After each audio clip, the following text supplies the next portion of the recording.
Another video where I have to remind myself to keep it down because my husband is upstairs sleeping. So grab your coffee. Let's talk about the books I've accumulated over the last month.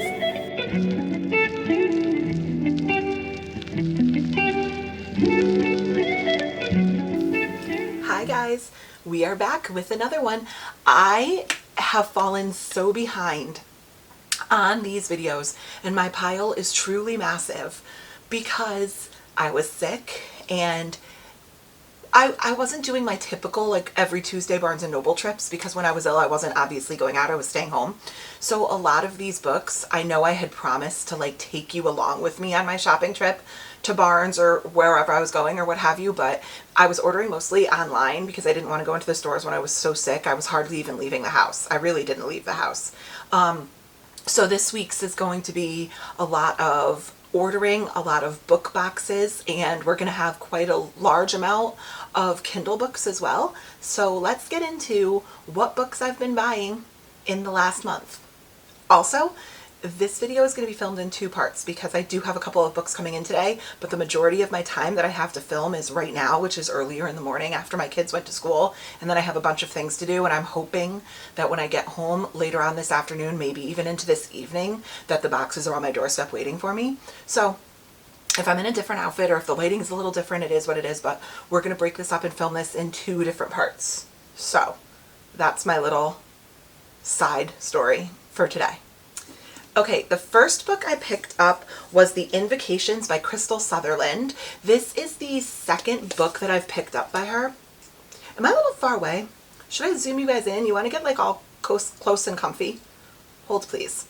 There you go. I feel like now we're having a conversation and you can see what I'm holding up and I'm not so far away from you. But if you're all up in my grill and you don't like that, sorry guys, it's what you're getting here. Homey and homely club. So that's what you're getting. But like I said, the first book, there you go, now you can see it, was The Invocations by Crystal Sutherland. I picked this up because I recently, I think it was in my last haul, I picked up her first book, was called The House of Hollow, and it sounded really good.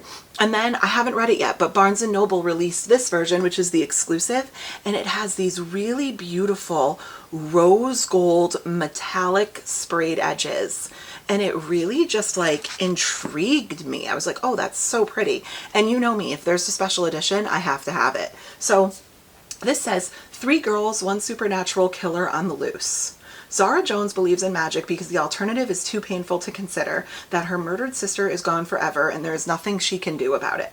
Rather than grieving and moving on, Zara decides she will do whatever it takes to claw her sister back from the grave, even trading in the occult.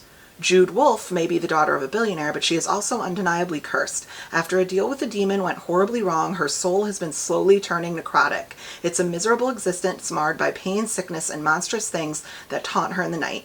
Now that she's glimpsed what's beyond the veil, Jude's desperate to find someone to undo the damage she's done to herself. Enter Emmer Byrne, an orphaned witch with a dark past and a deadly power, aka the solution to both Zara and Jude's problems. Though Emmer lives a hardscrabble life, she gives away her most valuable asset, her invocations, to women in desperate situations who are willing to sacrifice a piece of their soul in exchange for a scrap of power. Zara and Jude are willing, but they first have to find Emmer. When Emmer's clients start turning up dead all over London, a vital clue leads Zara and Jude right to her. If a serial killer is targeting her clients, Emmer wants to know why and to stop them. She strikes a tenuous alliance with Zara and Jude to hunt a killer before they are next on his list, even if she can't give them in return what Zara and Jude will want most, a sister and a soul. So kind of like witchy, serial killer, girl power vibes. I don't know. It just sounded really, really good. House of Hollow did as well. And I'm really hoping that when I do eventually get into Crystal Sutherland's writing, I really do like her because her synopses always grip me. The next book I grabbed was The Breakup Tour by Emily Wibberley and Austin Sigmund Broca. This is an author that I buy literally every single release that they've put out. They're actually a married couple. And I buy everything that they put out, but I just have yet to read one. And this was another one of those impulse purchases, being like, oh, Emily and Austin published a book, so I need it, but I have no idea if I even like them as writers. Who knows? But I guess we'll find out. But I believe this is like Taylor Swift coded. I think this is about like some pop star that goes onto a tour and writes songs about her breakups.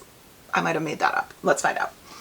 A rising star musician has a second chance at love with an old flame she remembers all too well. There's your first Taylor Swift moment, all too well. In this swoony romance, Riley Wynn went from a promising singer-songwriter to a superstar overnight thanks to a breakup song concept album and its unforgettable lead single. When Riley's ex-husband claims the hit song is about him, she does something she hasn't in 10 years and calls Max Harcourt, her college boyfriend and the real inspiration for the song of the summer. Oh, it's my dog. I thought I woke up my husband. Max hasn't spoken to Riley since their relationship ended. He's content with managing the retirement home his family owns, but it's not the life filled with music that he dreamed of. When Riley asks him to go public as her songwriting muse, he agrees on one condition: he'll join her band on tour. As they perform across the country, Max and Riley start to realize that while they hit some wrong notes in the past, their future could hold incredible things, and their rekindled relationship will either last forever or go down in flames. It's cute. It's a short one. The writing is pretty good size. I just think this will be like a very fast, very cute little romance for me to read. This next one has arguably the prettiest cover, I think, of the regular like edition books that I've gotten. I just think there's something about the colors of A Tempest of Tea by Hafsa Faisal that is just beautiful. Something about this like dark grayish blue background with the teal and the pinks and the lilacs. Like, I just think there's something so beautiful. This is the Barnes & Noble special edition. Like, it has the really beautiful end papers, and also the naked hardcover is beautiful as well. So I knew next to nothing. Now, I know that this book is one of the books that's coming out that's like a very anticipated new release for a lot of people, but I knew really nothing about it, and I've never written anything by Why do I always do that? I've never read anything by Hafsa Faisal, but I know that this book was getting a lot of attention. I believe one of the book boxes might even be picking it up, but I'm not sure which one. So I grabbed it. I knew nothing about it. And then I was standing in Barnes and went, oh, I've seen people talking about this. And I read the inside jacket and I was like, how did I not know about this? Because this synopsis sounds legitimately right up my alley. Are you ready for this? Okay. Why save the world when you can have tea? Or coffee, actually. Why don't we, since we're talking about it? Okay. Why save the world when you can have tea?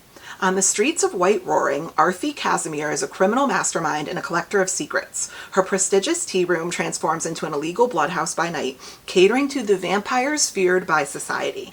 But when her establishment is threatened, Arthi is forced to strike an unlikely deal with an alluring adversary to save it, and she can't do the job alone. Calling on some of the city's most skilled outcasts, Arthi hatches a plan to infiltrate the sinister, glittering vampire society known as the Ethereum. But not everyone in their ragtag crew is on her side, and as the truth behind the heist unfolds, Arthi finds herself in the midst of a conspiracy that will threaten the world as she knows it. I'm sorry. A tea shop with a sinister vampire world? How has this not been like on the top of my most anticipated new releases list? Because this right here sounds like everything that I would probably love. So I grabbed this so unhesitantly. I'm so excited for this. And it's beautiful. This next book is a bit of a departure for me. I have never read anything by this author, and I believe she is really well loved for her kind of like more nonfiction, maybe even like verging on self-help. I don't know, I've never read it, but verging on self-help. And I believe this is Dolly Alderton's first foray. I don't know if it's first or like most recent foray into more of like fiction, but this is good material by Dolly Alderton, New York Times bestselling author of Everything I Know About Love. I know she's written a couple of like self-helpy nonfiction books that are really popular. This is Barnes & Noble's book club pick for the month, and how beautiful is this cover? Something about this cover just scratches an itch for me, and it's just so satisfying. So I wanted to grab this. It says, oops, stuck together. Okay. Andy loves Jen. Jen loved Andy, and he can't work out why she stopped. Now he is without a home, waiting for his stand-up career to take off, wondering why everyone else around him seems to have grown up while he wasn't looking. Set adrift on a sea of heartbreak, Andy clings to the idea of solving the puzzle of his ruined relationship. Because if he can't find the answer to that, then because if he can find the answer to that, then maybe Jen can find her way back to him. But Andy still has a lot to learn, not least his ex-girlfriend's side of the story. In this sharply funny and exquisitely relatable account of romantic disaster and friendship, Dolly Alderton offers up a love story with two endings, demonstrating once again why she is one of the most exciting writers today and the true voice of a generation. A little bit of a departure for me, not something I would probably typically grab, and I'm not a self-help girly. If you are, do you boo, go for it. I'm not a self-help girly, so I think I kind of have never really been intrigued by a lot of those books. I love when people love them, but they've just kind of not been something that I've felt the need to have in my life. But I have been intrigued by Dolly Alderton as a writer, so when I saw this come out, I was like, oh, maybe this is the Dolly Alderton that will work for me. And the cover is something that I'm super excited to have on my shelf. Even the spine. So, Bride by Ali Hazelwood is the book that no one should be surprised I grabbed, because I feel like everyone and their mother is reading this book right now. This is Ali Hazelwood's foray into romantasy, kind of away from like the women in STEM love stories, or like, I think they are like rom-com women in STEM. Her most other works, I've never read them. Own them all. Haven't read them. I have wanted to get into Love Hypothesis. I think that's going to be the one that I start with, but this, I believe, is about a witch and a vampire and a werewolf that get together. I know there's something in this book, and I'm ashamed to say it's not the first time that I've read werewolf smut, so I do kind of know a little bit about what that is, and it won't be the first time I've seen it, so I don't think it will shock me if you know what I'm talking about. As much as it's shocked some other people, I kind of know a little bit about it already. So I know there is something in this book that's kind of has everyone's tongue slapping, right? Like they are talking about it. So a vampire. Can I ask a question? Why is it that sometimes authors spell vampire with a Y? Is this going to be a Velaroth Hesperin situation all over again, where maybe it's just like a trend I'm not, or like info that I'm not hip to? But anyways, a vampire with a Y. A vampire bride and an alpha werewolf form a dangerous alliance in this enthralling new paranormal romance. Misery Lark, a daughter, how cool is that name? Misery Lark. Misery Lark, daughter of a powerful vampire councilman, is an outcast. Her days of living anonymously among the humans are over. She has been called upon to uphold an alliance between the vampires and their mortal enemies, the Wares. Wares are ruthless and unpredictable, and their alpha Lo Moreland is no exception. He rules his pack with absolute authority, but not without justice or feeling. It's clear from the way he tracks Misery's every movement that he doesn't trust her. If only he knew how right he was. Misery has her own reasons to agree to this marriage of convenience, reasons that have nothing to do with politics or alliances, and everything to do with the only thing she's ever cared about, and she is willing to do whatever it takes to get back what's hers. Yep. I know, I just know I'm going to love it. Vampires and werewolves, I just know I'm going to love it. Okay, I actually completely forgot the most exciting part about that, okay? Because this is the Barnes & Noble exclusive edition. I pre-ordered this, so I think I actually kind of forgot, and it just kind of came in the mail. But imagine my shock when this one showed up, right? So the Barnes & Noble one that I ordered, when this one showed up, and it has this cute little piece of artwork of Misery, and I'm assuming Lo. And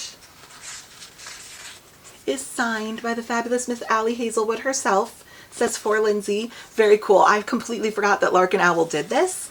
I mean, so here's the thing about pre-orders. You have to order them like so far in advance, and especially for like hand-signed copies. I think I ordered this like 6 months ago. I didn't even remember I did. So you pay for it at the time, so it's been out of my account. I didn't even remember it. But yeah, so I now have 2 copies of Bride. This one I'm probably not going to read. I'll probably read the Barnes & Noble edition, but there you go.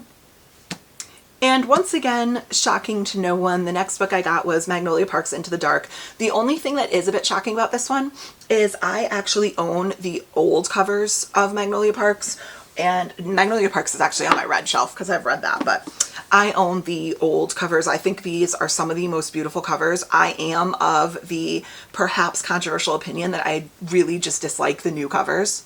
Like, I'm sorry, this is art. And this is kind of just like people on the cover, like a bunch of legs and shoes. And I understand the general point that, you know, she's making a comment about the fashion and that's such a big part of the story. But when you have art like this, I don't know. Anyways, long story short, put that back.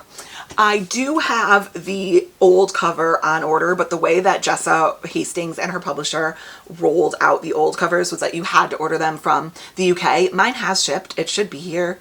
I think it's supposed to be here Thursday. But funny enough, it's shipping from Australia, which is a little strange.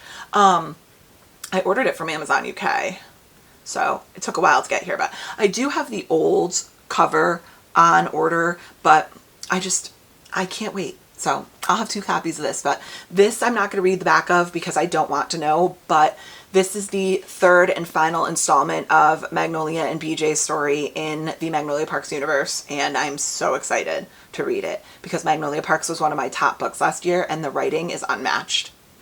Okay, it's obviously a little later now, but the good news is we could finish filming our video and I could show you a couple of new goodies that I may or may not have picked up today. So you're going to get literal new releases that released. Is today Tuesday? Today. Oh, it was new release day. I don't even know what day of the week it is anymore. Also, what came in today, the loudest. I'm sitting, like, I just want you guys to know. I know we bring this up in every video and I keep saying I won't, but it's so loud. So my library and my office are down in our in-law apartment, which is in our basement. And down here we have a guest room, an office, our gym, our media room, a second kitchen, and then our like bathroom, our second bathroom. So I'm sitting next to a closet that houses our furnace. There's literally nothing I can do about this. So I apologize. I'm always apologizing for it, but it is like 19 degrees here in Connecticut. So the furnaces do their work, guys. It is what it is. But anyways, also what came in is, I'm so excited about this. So this is the UK edition of Magnolia Parks that shipped from Australia, which is weird. But I have a little bit of a gripe because for some reason it's a different size. Why is it so much bigger? I mean, I love this cover. This is stunningly beautiful, and the spines are obviously going to look kind of cute together. Why is it so much bigger? I thought that this was supposed to be the one that matched the old covers, and like artistically it does, but this is massive. It's tall, and also like this is just being picky, but these covers are all very like matte, and this cover, I don't know if you could tell, is very shiny. So although it's gorgeous, I wouldn't go so far as to say, I was under the impression that this was like, it was going to match. It does complete my collection. It's fine. I'm not, like, honestly, I'm not that upset about it, but yeah. Anyways, gorgeous UK edition of The Long Way Home? No, Into the Dark. What am I talking about? Magnolia Parks Into the Dark. So the next book I picked up at Barnes & Noble is The Long Way Home. What is going on? I have like Magnolia Parks on the brain today.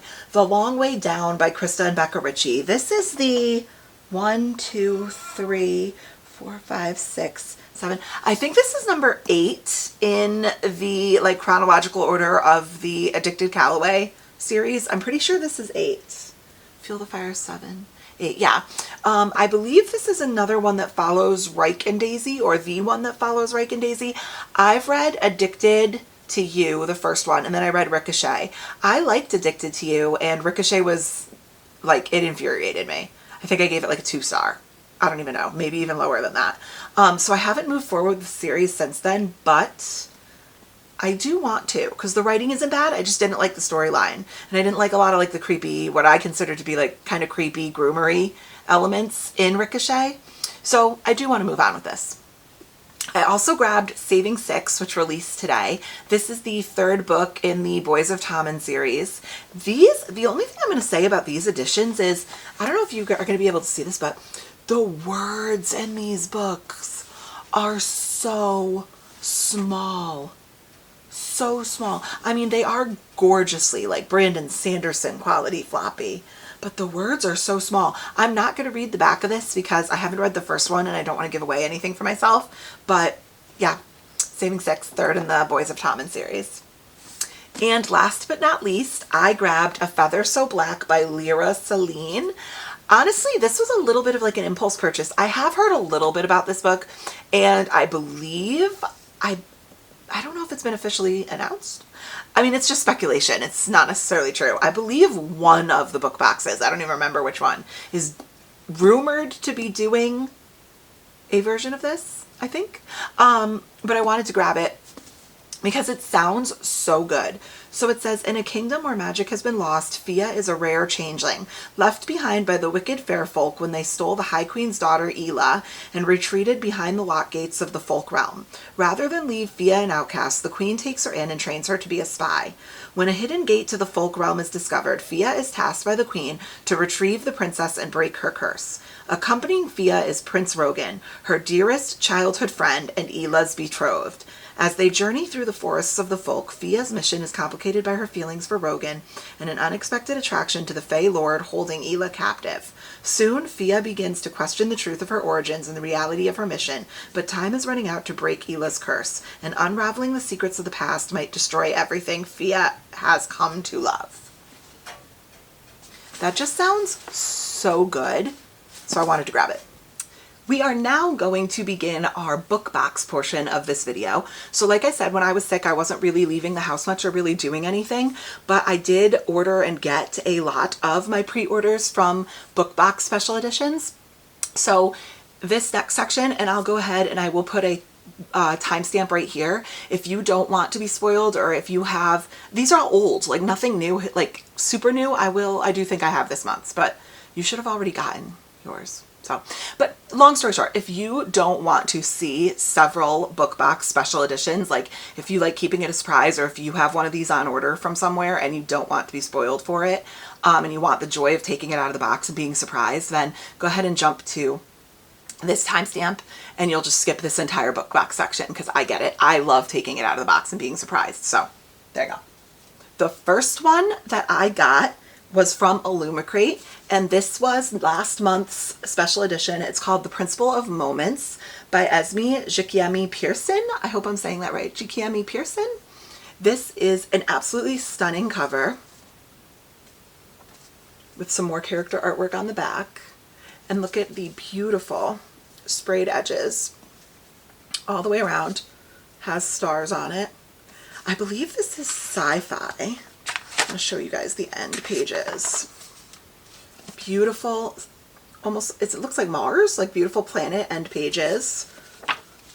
Ooh, with this gorgeous naked hardcover. Let's read what it says. It says, The Order of Legends, Book 1. So there's going to be more than this. Courage is the only thing stronger than fear, and love is the thread that holds the atoms of this universe together. That's what that says. So let's see if the artwork is different on the other side. It is. So, oh, she's so beautiful. Oh, I love the pictures of the authors on the back. Some more artwork on the other side. So let's see what this is about. It says, the year is 6066. In Emperor Thracian's brave new galaxy, humans are not citizens but indentured laborers, working to repay the debt they unwittingly incurred when they settled on Garan, a desert planet already owned by the Emperor himself. Aisha Ikendel knows she's not just another voiceless cog working the assembly lines that fuel his vast imperial war machine. Her only rebellion, studying stolen aeronautics manuals in the dead of night. But then a cloaked stranger arrives to deliver an impossible message, and her life changes in an instant. The year 1812. Obi Amadi is done with time traveling. Never mind the fact that he doesn't know how to cure himself of the temporal sickness he caught whilst anchoring his soul to Regency London, the one that unmakes his future with every jump, or if the prince he loves will ever love him back, or why his father disappeared. He is done until he hears about the ghost of a girl in the British Museum, a girl from another time. When Obi's path tangles with Aisha's and a prophecy awakens in the cold darkness of space, they must voyage through the stars, racing against time, tyranny, and the legacy of three heroes from an ancient religion who may be... It is really cold out. We're going to cut him some slack. From an ancient religion who may be awakening, reincarnated in ways beyond comprehension. So I know this is like a science fiction fantasy time jump type of thing. Not admittedly something I would pick up a lot, but how beautiful is this version? The next one came from Fairy Loot, and it is Fae-bound by Sarah El Arifi. I think it says a romantic fantasy of epic proportions crackling with magic and passion, blurbed by Samantha Shannon. I don't know if you could see, but it does have the foiling on the hardcover. Spine looks like that. How beautiful. It says, divided by blood, imprisoned by fate, bound by desire, welcome to the intoxicating world of the Fae. And then here are the edges. Let's see what the artwork on the inside looks like. Signed by Miss Sarah El Arifi herself. Beautiful artwork on the inside. It's the naked hardcover. So I don't typically read my special editions. Sometimes I do. Sometimes I do. Like, I'm not opposed to it. I just typically don't. If I have another version of it, or if I have it on my Kindle, why would I run the risk of breaking the spine, bending the pages, dropping something, dropping it? So why would I do that? So if I happen to have another version, I just won't pick this one up. But one of my favorite things about them is that on all hardcovers, I take off the dust jacket when I'm reading. Look at that. And there's something about just beautiful artwork on a book. Oh, wow. Look at the reverse dust jacket, too. Just stunningly beautiful. God, these books, they're art. They're art. And that's why I love having them. So let's see what it's about. It says, Yirin was born on the battlefield, lived on the battlefield, and one day she knew she'd die on the battlefield. As a warrior in the elven army, oh, she's an elf. Yirin has known nothing but violence her whole life. Her sister Lettel is trying to make a living as a diviner, seeking prophecies of a better future. When a fatal mistake leads to Yirin's exile from the elven lands, both sisters are forced into the terrifying wilderness beyond their borders. There they encounter the impossible, the Fae Core. The Fae haven't been seen for a millennium, but now Yirin and Lettel are thrust into their seductive world, torn between their loyalty to each other, their elven homeland, and their hearts. It's the first book in an enchanting new trilogy. So there's going to be 3 of them. How cool. I just think this edition is beautiful. The next book isn't necessarily new. This is an older book, but Fairy Loot, I believe. Yeah, Fairy Loot just did a special edition, and I ordered it months and months and months ago, but it finally came in. This is from Luke Off with Love by Mariana Zapata. I believe this is a figure skating romance, but this edition is beautiful. The back says, they're the coldest of enemies off the ice, but could their shared passion on the ice turn to unexpected heat? Discover from Luke Off with Love, the enemies to lovers TikTok sensation from the queen of slow burn romance. And look at these gorgeous edges. Thank you, Furnace. I am not a slow burn lover, usually. It depends on the slow burn, I guess, but I am not a slow burn lover. Slow burn, oh my gosh, sometimes bores me. Like, I don't need like love declarations in the first, oh, she's beautiful. I don't need love declarations like in the first chapter, but like if I have to read 700 pages for a handhold, I'm probably not going to be into it. So I know Mariana Zapata's claim to fame is her slow burn, but I was a figure skater. Fun fact about me. I figure skated for 8 years, something like that. So I just have a weird feeling I'm just going to love this because the subject matter interests me. If you watched my last haul book haul, you will know that I actually spent some time talking about this book already because I did pick up the Barnes & Noble exclusive edition, which is beautiful as well. However, Owl Crate did a version of A Fragile Enchantment by Allison Saft, and this was their YA book pick for last month, I believe. And this is stunningly beautiful too. They did stick kind of with like the pastel theme for this book, so I'm not going to delve too far into the synopsis because go ahead and look at my last book haul. I read the inside jacket cover and we talked about it a little bit. So they did stick with the pastel kind of rose gold embossing. It says this had been a fairy tale after all. And then did some classic sprayed edges. And one detail I do like about Owl Crate's versions is they do the ribbon bookmark in theirs. It is signed. Look at this. I'm going to take this off just so you can see the full beauty that is this book. First of all, reverse dust jacket. I never actually switched them around, and I wouldn't on this one anyways, just because it's mostly art. It doesn't really have like the cover page and the title, but reverse dust jacket.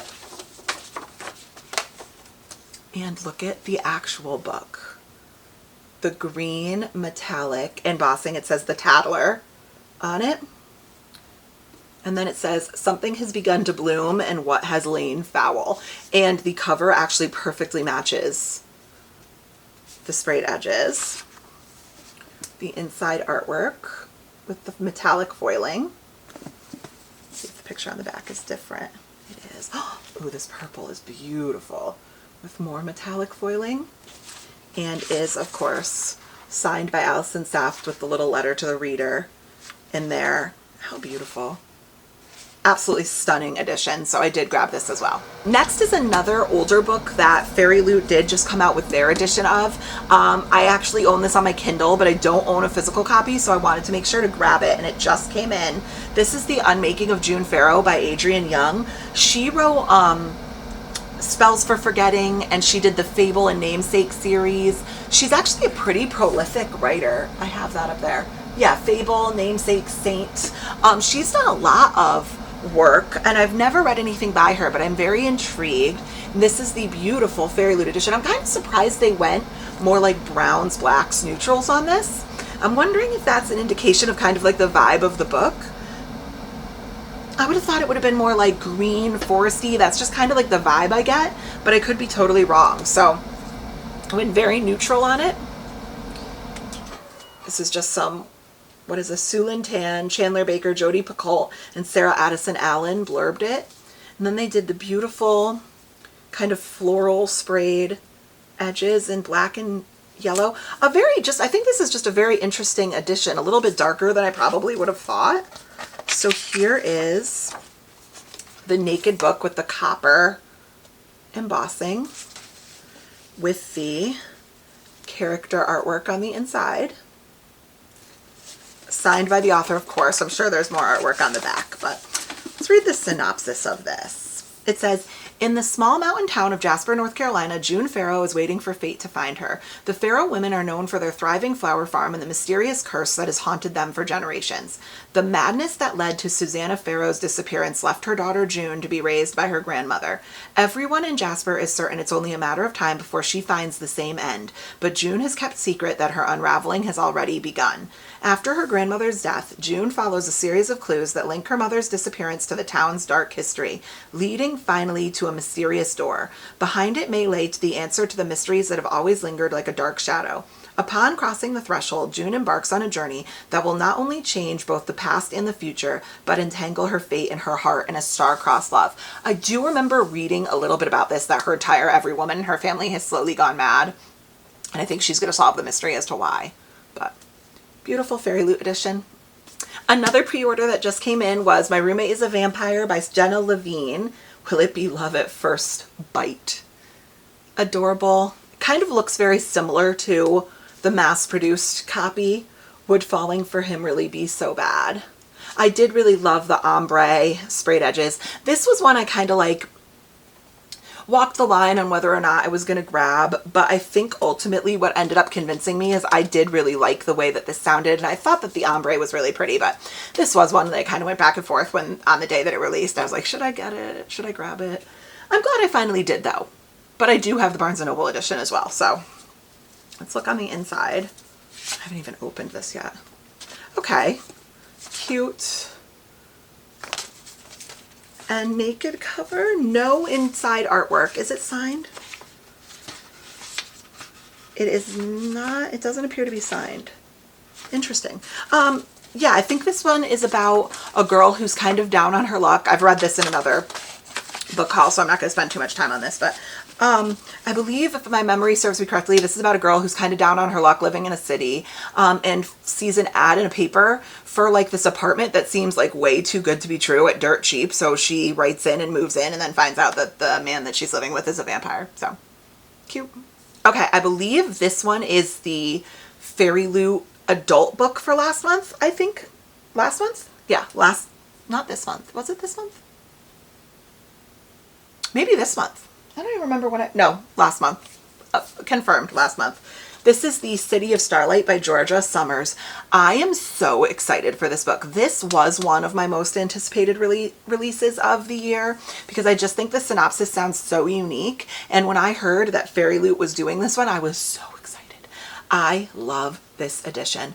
Look at the glitter metallic foiling. Oh God, that spine.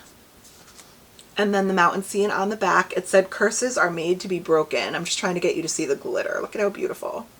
Look at these sprayed edges. Oh my God. This has to be like one of the prettiest ones I've gotten so far. I'm telling you, it's something about like the blues and pinks and purple like aesthetic and that vibe that are just so vibey to me. I love them. I love them so much. So let's see what's on the inside. I actually don't think I've even opened this. Reverse. Oh, this is closer to the Barnes & Noble cover if you wanted to. Curses are made to be broken. Here's the naked hardcover. And then, oh God, it's so pretty. The inside artwork. Probably something different on the back, but read the synopsis.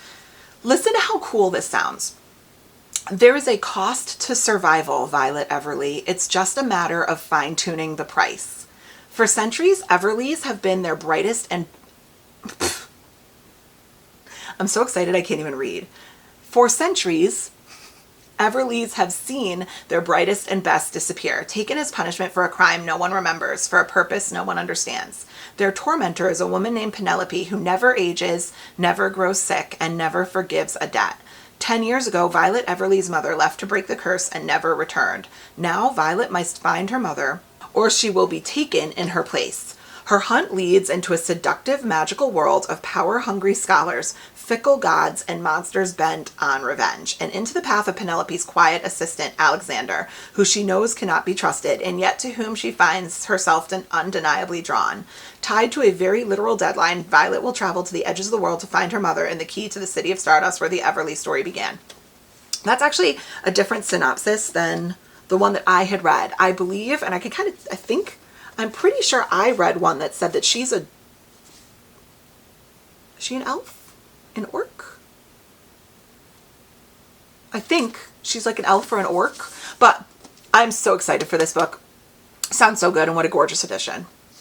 So City of Starlight, I'm pretty sure, was the book for last month, and this is the book for this month from Fairy Loot. This is A Fate Inked in Blood by Danielle L. Jensen. This is the same writer as the Bridge Kingdom series. I do have that on my Kindle. I have yet to read it yet, but I've heard it's amazing. And I actually do have the Barnes & Noble special edition with the glittered sprayed edges coming today. That's one of the books that I think will be sitting on my porch when I get back home from all my errands and work. But Fairy Loot did do the special edition of it, and man, is it beautiful.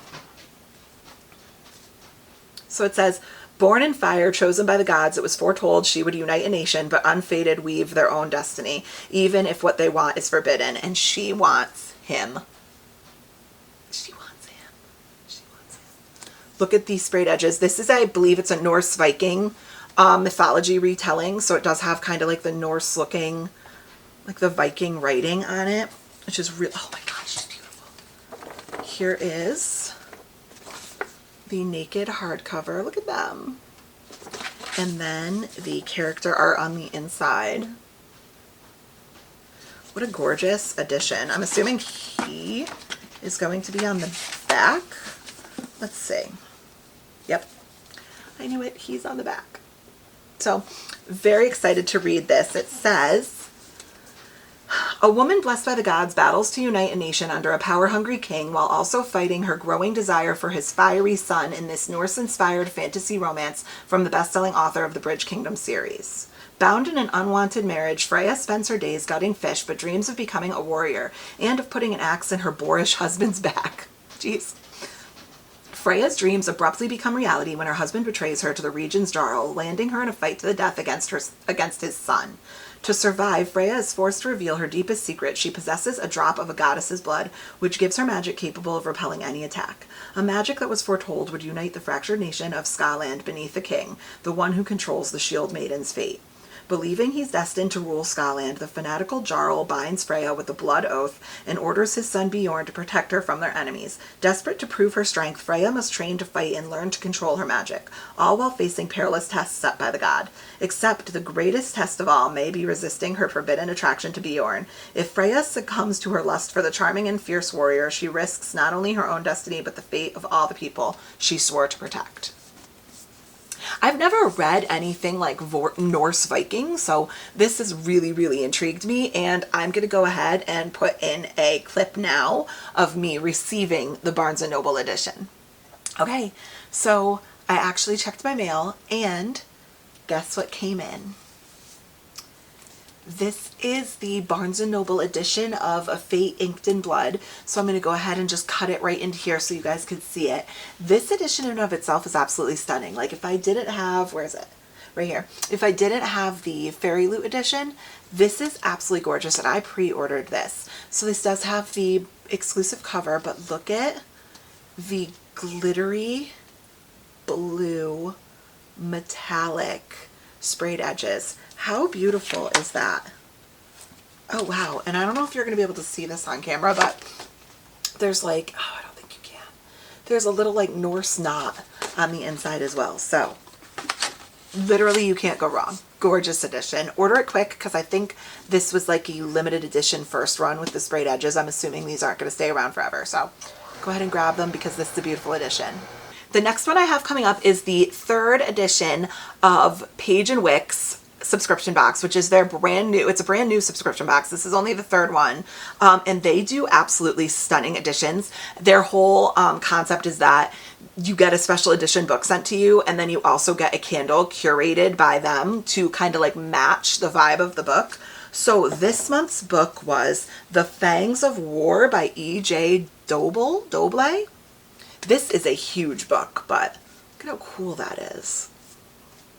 And on the back it says, the inevitability of fate shall come for us all in the end. Page and Wick exclusive. And then here are the digital sprayed edges. And then it is a really big book. I think it's huge. It's a brick.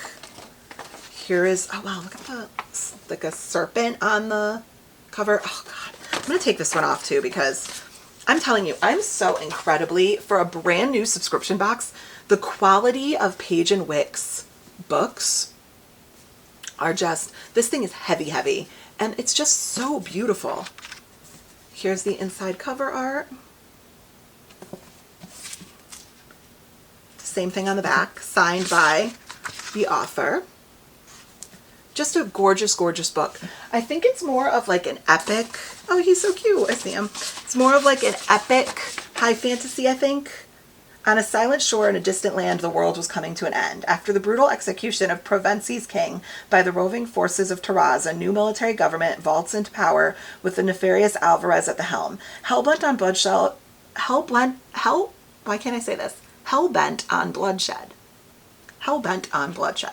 Hell-bent on bloodshed in the glory of an imperial past, he amasses the largest army seen in a generation and plunges the two nations into a bloody war against the will of the godlike being known as the All-Mother. About Kavara, the general of the army. I think it's more like an epic high fantasy adventure, but solid work. And then, oh, you know what I'm forgetting to show you? This is the candle that came with it. So these are what the candles look like. I know the first book was To Bleed a Crystal Bloom by Sarah Parker, and it came with a candle called Jar of Bluebells. The second book with the Sword of Kaigen, and it came with a candle called Mount Takayubi. And then Fangs of War came with Cassantri. So Jar of Bluebells was more like floral. Mount Takayubi was more like misty, foggy, like herbally. And then Cassantri, A Rebellion is Born.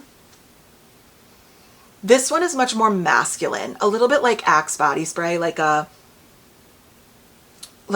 woody, masculine, musky smell. So I'm excited. I do burn these candles and they have been stunningly beautiful. So the next book we have is Afterlight's.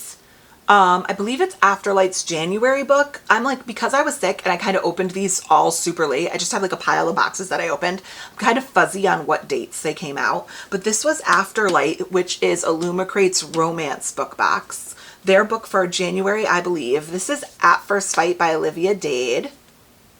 How cute is this? I will say, just, just being picky, just being a little picky, I am not a massive fan of the little books. Like, just for a size comparison, this is what I would consider like an average size hardcover, and this is like the little book, like the little, and I've noticed they do it a lot more on like the romance books. So this is, I think they call these like hardcover A and these are hardcover B size. I'm not as big of a fan of the hardcover B size, but something about a cute little romance at a smaller size is good because you can carry it around. But I'm gonna show you what it looks like. Oh God. Afterlight does the digital books. So this right here is the naked hardcover, which is just so cool. And then the artwork on the inside looks like that. It is signed with cute little strawberry sprayed edges. It says, when Athena's fiance ends their engagement, she has no choice but to move into the spite house she recklessly bought him as a wedding gift, which is a problem for several reasons. The house is only 10 feet wide. Her ex's home is literally attached to hers, and Dr. Matthew Vine the freaking third, aka the uptight, judgy jerk who convinced his younger brother to leave her, is living on her other side, only a 4-foot alleyway. If she has to see Matthew every time she looks out her windows, she might as well have some fun with the situation. By, say, playing erotic audiobooks at top volume with the windows open. A woman living in a spite house is basically obligated to get petty payback however she can, right? Unfortunately, loathing Matthew proves more difficult than anticipated and helps her move. He helps her move, he listens, and he's kind of hot. Damn it. Matthew may not regret ending his brother's engagement, but he does regret what the breakup has done to Athena. He'll help her however he can. If that means enduring nightly steamy story hours, so be it. And if that means watching Athena through their windows a bit too often and caring about her a bit too much, well, nothing can come of it. She'll never forgive him. Even if she did, how could he ever tell his beloved younger brother the truth that Matthew wants the very same woman he encouraged Johnny to leave? So it sounds like a brother's, or a brother, what is it? What's the trope? Lover's brother? I was just about to say best friend's brother, but it's more like brother romance, but ex-lovers, my ex's brother. Tell me the trope down below, because clearly I don't know. But cute. So the next book is Illumicrate's February book. So this was the most recent Illumicrate book I got, the Illumicrate adult book I got, and that is Voyage of the Damned by Frances White. This cover is really beautiful as well. They just do such beautiful work. It says, we can get murdered tomorrow, tonight we party. We can get murdered tomorrow, tonight we party. And then kind of plainer edges, but still very cool. Like, does go with the cover, I think, but just when you're looking at something like as beautifully digitally sprayed as like City of Stardust with like a whole city scene on the edges, it does seem a bit plain, but that's okay. All right, let's look on the inside. Oh, okay. Okay, the edges are plain, but the artwork is, oh my God. How the dragon's done. Is that a boat? That is so cool. The naked cover is beautiful. What is this about? I've never even read.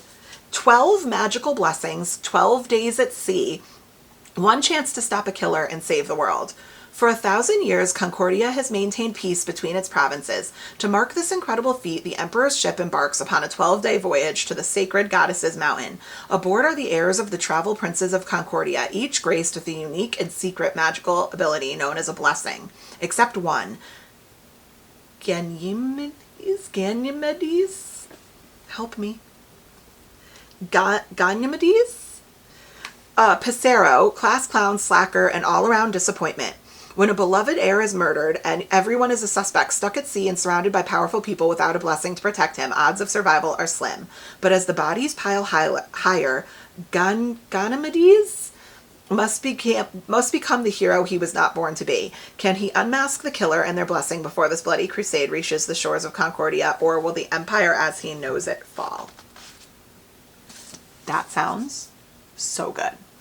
Much later, but moving on with our book box acquisitions? Purchases? Sure.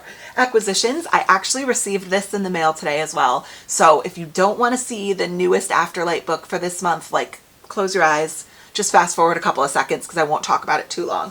But it is Fangirl Down by Tessa Bailey. This is this month's Afterlight romance special. How cute. I'm going to go ahead and slap a cover photo from Barnes & Noble out here because the regular cover is adorable as well. Like, so cute. Cartoon cover. Love it. So cute.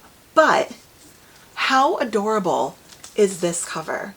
So clearly like golf related, but, and I think the like little hint theme for this month was like, who's your caddy or something like that. So I figured it was going to be golf related. But look at, they did this with Happy Place by Emily Henry, and they've done it with a couple of their other books. I don't know why, but for some reason when they continue the theme, like across the sprayed edges, I just think it looks so nice. I haven't even opened the book yet. So it says Wells Bell on the naked hardcover. And then look at, I don't want to open it too much because I don't want to break it, but look at the character art. So cute. I don't think Afterlight's books are typically signed. Oh, it is signed, actually. It's a signed edition, so that's cool. All right, let's see what this is about. It says, Wells Whitaker was once golf's hottest rising star, but lately all he has to show for his promising career is a killer hangover, a collection of broken clubs, and one remaining supporter. No matter how bad he plays, the beautiful sunny redhead is always on the sidelines. He curses, she cheers. He scowls, she smiles. But when Wells quits in a blaze of glory and his fangirl finally goes home, he knows he made the greatest mistake of his life. Josephine Doyle believed in the gorgeous grumpy golfer even when he didn't believe in himself, yet after he throws in the towel, she begins to wonder if her faith was misplaced. Then a determined Wells shows up at her door with a wild proposal. Be his new caddy, help him turn his game around and split the prize money. And considering Josephine's professional and personal life is in shambles, she could really use the cash. As they travel together, spending days on the green and nights in neighboring hotel rooms, sparks fly. Before long, they're inseparable. Wells starts winning again, and Josephine is surprised to find a sweet, thoughtful guy underneath his gruff, growly exterior. This hot man wants to brush her hair, feed her snacks, and take bubble baths together. Is this real life? But Wells is technically her boss, and an athlete falling for his fangirl would be ridiculous, right? That sounds really cute. I've discussed this, so I'm not going to go too far into it, but I have a complicated relationship with Tessa Bailey. I don't love the way she writes her female main characters, all except for Piper in What Happened One Summer. I did love me some Piper, but I don't love the way she writes her female main characters, so I'm really hoping that this is going to be one that isn't like a slapstick literal airhead moron falling all over herself, tornado of chaos girl that this guy just like falls all over himself for. So we'll see what happens, but very cute. I love this edition. I just realized that it was kind of dark in here. I don't know if it's too dark. Is this better? I think it is. I think it's a little better. Okay, anyways, whatever.